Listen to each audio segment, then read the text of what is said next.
మేము కొంతమంది నీలాంటి వాళ్ళం మాలాంటి వాళ్ళం కూర్చుని కదా సార్ అక్కడే కాఫీ తాగి ఇక్కడ కాఫీ తాగి ఏం చేయాలి రాష్ట్రంలో ఉంది అలా ఇలా ఉంది అనుకుంటూ ఉండేవాళ్ళం.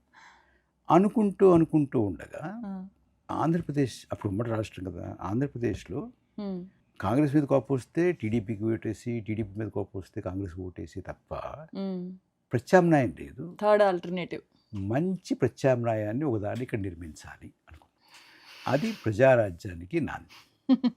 అక్కడ అంటే మీ చుట్టూ కొంతమంది కూర్చున్నారా, లేకపోతే చిరంజీవి గారు మీరు కూర్చొని మాట్లాడుకుంటే పుట్టిందా ప్రజారాజ్యం? అంటే ఇది నా క్వశ్చన్ లో ఉంది, మీరే ప్రస్తావించారు కాబట్టి నేను లేటర్ గా అడుగుతున్నాను.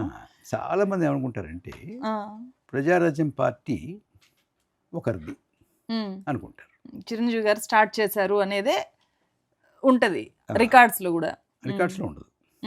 రికార్డ్స్ లో ఉండదా? రికార్డ్స్ లో ఉండదు. ఎక్కడ ఉంటుందంటే వికీపీడియాలో, మీ మస్తిష్కాల్లో ఉంటాయి, పాపులర్గా అలా ఉంటుంది. ఇందాక మనం అనుకున్నాం కదా కొన్ని అలా ఉంటాయి. ఇప్పుడు నరసింహరావు గారికి 20 భాషలు వచ్చినట్టుగా ఉంటుంది. కాదు, వాస్తవం కాదు కదా, ఆయనే చెప్తారు కాదని. సో ఆ పార్టీ రిజిస్ట్రేషన్లో నా సంతకం ఉంటుంది, ఇంకా 4-5 సంతకాలు ఉంటాయి. ఇది ఒక ఆల్టర్నేటివ్ కావాలి అనుకుని 10 మంది కలిసి కూర్చుని పెట్టినటువంటి పార్టీ తప్ప ఎవరో ఒకళ్ళు పెట్టి వీళ్ళందరూ జైలు మిగతా వాళ్ళంతా వెళ్ళి చేరి బయటకు వచ్చి లోపలికి వచ్చి కాదు. అది రాంగ్ ఇంప్రెషన్. బట్ అలా ఒక అభిప్రాయం అయితే వచ్చేసింది. అది కాదని చెప్పినా కూడా బాగుండదు, ఎందుకంటే వాళ్ళు పెద్దవాళ్ళు సెలబ్రిటీస్, అబ్బాయి నేను పెట్టాను వాళ్ళు కాదు వీళ్ళు పెట్టారు వాళ్ళు పెట్టారు అంటే బాగుండదు. Just put it straight on record. That is an alternative which has come out of several people's minds. ఆ రకంగా అంటే ఫౌండర్ మెంబర్.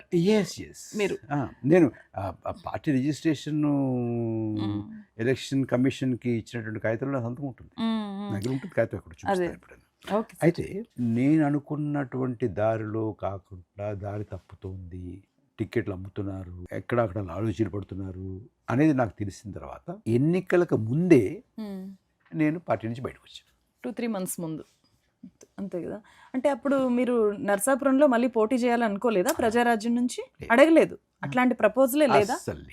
కేవలము ఈ డబ్బు రాజకీయాల్లో మనం నిలబడలేము, అంత ఓట్లు కొనుక్కోలేము అని మీరు బయటకు వచ్చేసారు, అంతే కదా ప్రధానంగా.